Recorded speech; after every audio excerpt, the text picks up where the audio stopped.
residents of Ramnagar number 2 staged a protest against Radiant Company, accusing it of financial fraud.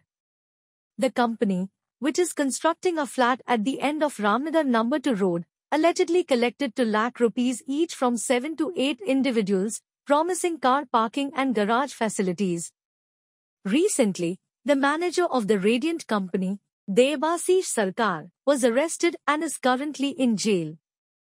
Today, locals put up banners outside the company site, urging the public not to purchase flats from the company. The residents demand a refund of their money and have vowed to keep the construction halted until justice is served.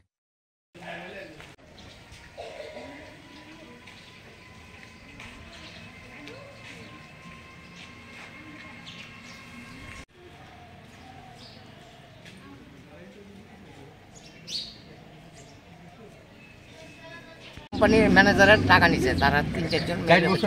Manager করছে আমরা সবাই জানি manager যে তাই না তাই নিয়ে 5-7 জন মেয়ে লোকের থেকে টাকা গ্যারেজ দিব কে লে গ্যারেজ দিব মানে এখানে যে ফ্ল্যাটের গ্যারেজ দিব আচ্ছা এই কারণে আমরা সবাই মিলে কইছি যে ম্যানেজার মানে মালিককে জানানো হয়েছে টাকাটা দিয়ে যার যত টাকা আছে তারা টাকা দিয়ে ফ্ল্যাটে দিতে পারে তো এটা তো ফ্ল্যাটের যারা তারা গ্যারেজ ফ্ল্যাটের ম্যানেজার এটা তো গ্যারেজটা পাইব ফ্ল্যাটের তারা হ্যাঁ আউটলেট যারা টাকা নিছে তারা কইছে যে ফ্ল্যাট দিব ওই গ্যারেজ দিব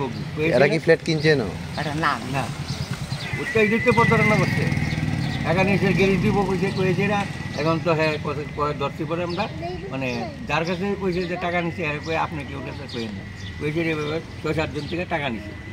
নিয়ে সেটা মানে 6-7 জন 7-8 লাখের মতো টাকা নিলে এই ডকুমেন্ট আছে পুলিশের কাছে আছে কাগজ মানে ম্যানেজার কো রেকর্ডিংও আছে স্যার সব কিছু আছে ফোনের টাকা নিচে যে ইডো আছে এমনি যারা টাকা স্বীকার করছে এবং ম্যানেজার যেখানে লেবারের আপনার কাজ করার লেগে এখন বিল্ডিং হয়েছে না এখন আমার টাকার ভিতরে তারা ঘর উঠাইয়া থাকছে মাসে 3,000 টাকা করে আমার ভাড়া দিচ্ছে ওই ম্যানেজারই